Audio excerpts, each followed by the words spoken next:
when we talk about malnutrition, one of the things that, when you look there, right, kids can look healthy. I've been in the villages and they look fine. They're running around, they're smiling, they're playing, they're being like kids anywhere else.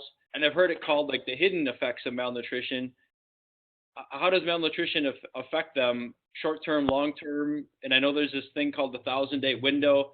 Maybe you Mhm. can kind of unpack that a little bit. Sure. Yeah, this is really a problem in conveying the gravity or how serious this condition is because on its surface, you're right. The kids don't look malnourished in this kind of,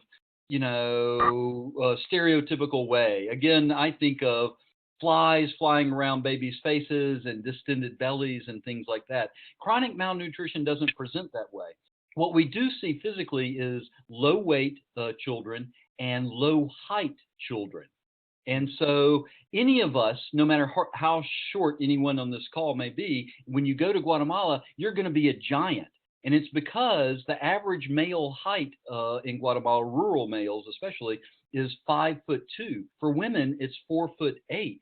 And that is the effect of That's malnutrition, childhood malnutrition, stunting big them drop. for the rest of their life.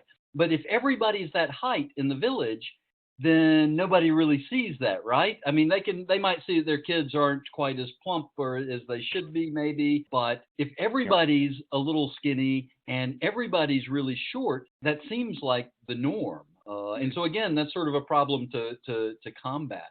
We do talk a lot about the 1,000-day window, and that is a crucial period, the first 1,000 days of life. So that's the 9 months of pregnancy.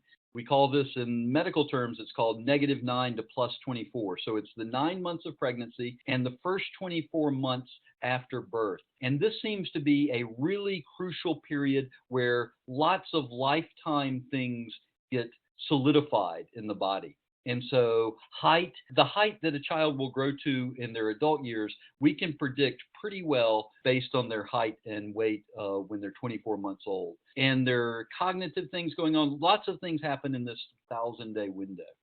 And so it's really important for us to catch kids in that 1,000-day window, right? Make sure that pregnant mothers are eating well, and all mothers want to do well by their kids. It's not like there are mothers who are holding food back, or I have not met a mother yet who didn't want to do the right thing by their kids. Sometimes they lack the information, and sometimes they lack the resources, and that's where projects like ours come in.